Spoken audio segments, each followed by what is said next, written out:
Well, how's everybody doing? Mr. Siciliani back here for our reading mini lesson for the week. Today we're going to focus on generating level 3 making connections questions. We've gotten through level 1 and 2, and today we're going to focus on level 3. So how about we get the ball rolling? So I always like to start with our objective or our purpose. So I really want you guys to have the tools that you need. And I want you to be able to learn literal comprehension of text by generating making connections questions. Okay. So that's what we're going to be focused on today, those level 3 making connections questions. So I always like to hit a review first. That kind of spirals back to some of the old information that we talked about. And kind of brings it to the forefront, makes it a little bit more accessible, and helps us kind of remember some of our prior knowledge as we approach some new information. So remember, before we read, we're always going to look for those key concepts. Okay. We're going to read titles. We're going to read bold print words, such as vocabulary terms or anything else that we think might be important. Some of those subheadings we're also going to take a look at. And we're also going to pay attention to pictures as well, because pictures sometimes speak louder than words. So you can learn a lot just from looking at the pictures. So the reason why we do this and the reason why I keep highlighting it in each one of my presentations is it's really important for reading comprehension to activate prior knowledge. Make connections to things that you already know. Okay? So you've heard me say that about 3 or 4 times already in each presentation. It's very important. So one good thing to do before you read anything is to preview the text or the passage. So again, we're looking for key concepts. We're trying to make connections. And maybe we're starting to generate some of those level 1 right there types of questions. Okay. So today, we're going to take a look at, I went too far there. We are going to take a look at a passage titled Patricia Gonzalez, who was born in 1959, and she currently is still alive. So what I'd like to do first is I'm just going to read the first 2 paragraphs. And after I read those first 2 paragraphs, I'm going to model to you how to generate some of those level 1 and level 2 types of questions. Okay. So let's go ahead and take a peek at the paragraph, and I'll go ahead and read the first 2 paragraphs to you. And then we're going to start thinking about some level 1 and level 2 questions that we could do. Okay. All right. So let's take a look here. So like I kind of said before in the previous slide, we like to look at titles. Well, Patricia Gonzalez, born 1959, and they don't have an end date. So just by previewing the title, I know that Patricia is still alive. It's good to know. I'm going to scan down through and see if there's any kind of bold words. Well, here's a big bold section here. It says, open your hearts to all the endless possibilities that life might want to give you, and never, never give up on living a happy, fulfilling life. So this is actually some advice. This is a quote directly from Gonzalez. So that tells us a little bit about her character. And it says she gave that advice to 4th graders. So there's a possibility that she was a 4th grade teacher. That's about the only bold face, but I'm looking over here at this bio fact, and to me that looks pretty important. There's a picture of a lady and a young child, and it says Patricia Gonzalez prizes this photo. She really, really likes this photo, and it is her great-great-grandmother, Mama Mancha. So this shows that she has a strong connection with her family, and she holds that near and dear to her heart. So this is something that's really important to her. So we're learning a lot just from previewing the text. We haven't even read the text yet. One more picture. I assume this is her. She's dressed in, it looks like Native American attire or some sort of cultural wear that she might have on, which tells me something else. She probably has a strong connection to her heritage, and she is really proud of it. So we've previewed the text now, and we might be able to come up with some of those level 1, level 2 questions. But before I do that, I'm going to read just the first 2 paragraphs, starting here with Patricia Gonzalez lives. Okay. So Patricia Gonzalez lives in San Antonio. She is part Kickapoo, part Comanche, and part Mexican. Patricia grew up in Fort Worth, surrounded by a large family. She learned to respect older people and to work hard. She also heard many stories about her great-great-grandmother. Mama Mancha was a Kickapoo. She was born in 1823, and she lived to be 114 years old. So those were the first 2 paragraphs there. One thing that I think of as far as like a level 1 type of question would have been, who is Patricia's great-great-grandmother? Well, that's kind of right there. Her name was Mama Mancha. That would be a good level 1 type of question. Those ones are pretty simple. Okay. Maybe, where did Patricia Gonzalez live? Well, she lived in San Antonio. Now, if we start thinking about level 2 type questions where we have to go to multiple places in the text, we could think about paragraph 1 and paragraph 2, and maybe we can tie something together to help us generate some of those level 2 types of questions. A good level 2 question might be, so if she was a part of the Kickapoo and the Comanche tribe, and she was part Mexican, does that mean that her great-grandmother was part of those tribes as well? Oh, well, if we look, it says that Patricia was part Kickapoo, and it also says that Mama Mancha was Kickapoo. So that's another level 2 type question. So do you see how we did that? All right, let's go back to the presentation. Okay, so we've read the first 2 paragraphs. We've modeled generating those level 1 and level 2 questions. All of that was just review, guys. I want you guys to kind of see it in action. So it's something that you kind of practice and do on your own. So let's see what's next. So I really want you guys to know, I kind of gave you a little bit of a heads up earlier. Today we're going to focus on, move myself down a little bit. Today we're going to focus on going to learn about generating questions. All right, today we're going to learn more about it. Okay, we've talked about level 1, level 2, and level 3 questions. And it's important. All right, why? Because when we ask questions, when we read, it helps us check what we know. It helps us test our understanding.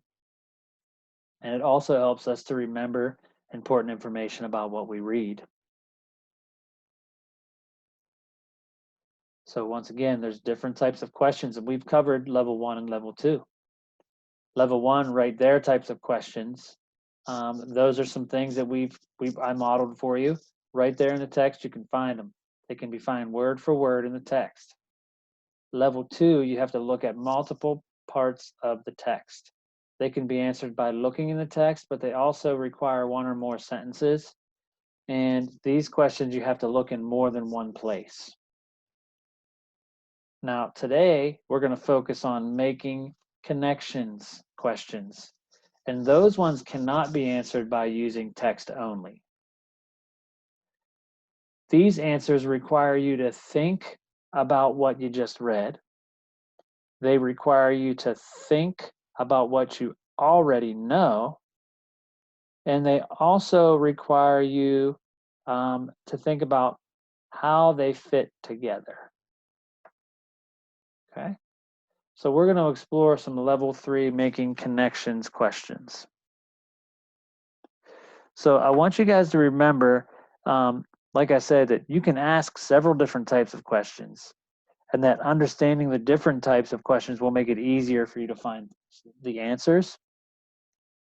So some of those questions, they require that you find facts about what you read, and others require you to draw conclusions or make inferences.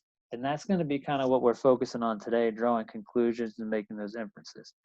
Last week, we worked on asking and answering put it together questions. Those are the kinds of questions that you can answer by combining information from more than one place in your reading. Today, we're going to learn more about how to form and answer making connections questions.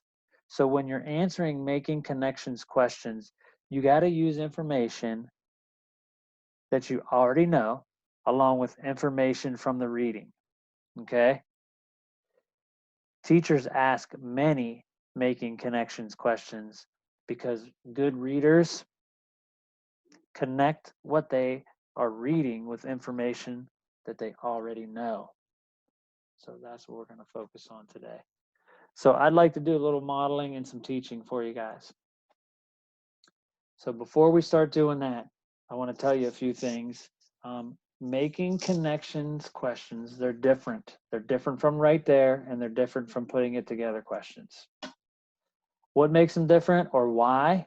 Well, it's because you can't answer making connections questions by looking in the passage. Only. By only looking in the passage. Can't be done. Okay? So the next question would be, well, how then? How do I answer making connections questions if I can't go back into the text? Well, here's how you do it. You have to think about what you read, and you have to make connections, hence making connections questions. You have to make connections to what you already know.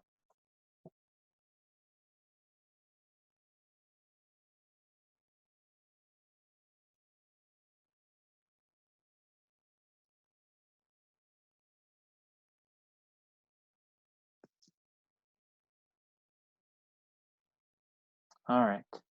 So again, those making connections questions, they can't be answered by using text only. The answers require you to think about what you just read and what you already know and how it fits together. And a lot of times you'll notice that level 3 questions often start with the following question stems. And that just means it's a good way to kind of begin your question, level 3 type questions. So they look like this. How is something like or similar to something else? And I'll get in a little bit deeper here for you too. Or how is something different from something else? Or how is something related to something else? All right. So making connections questions, like I said, they're different than right there and put it together questions because they can't be answered only by looking in the passage. All right, so let's move on.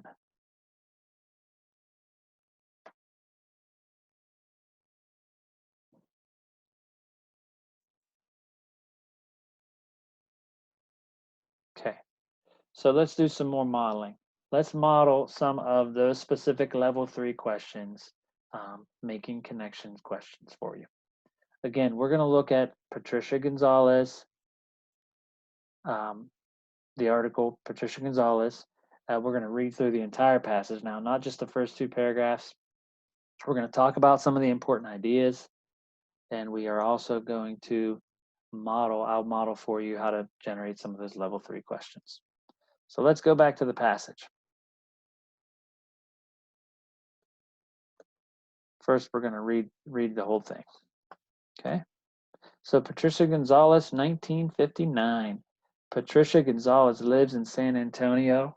She is part of Kickapoo, part Comanche, and part Mexican. Patricia grew up in Fort Worth, surrounded by a large family. She learned to respect older people and to work hard. She learned to respect older people and to work hard. She also heard many stories about her great-great-grandma, Mama Mancha. Mama Mancha was a Kickapoo.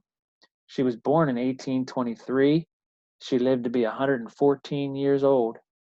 In school, Patricia earned good grades, but she didn't have many friends. When I looked in the mirror, she says, I thought I wasn't pretty because I didn't look like the Americans on TV. Today, Gonzalez leads a happy life. She teaches people about Native American ways.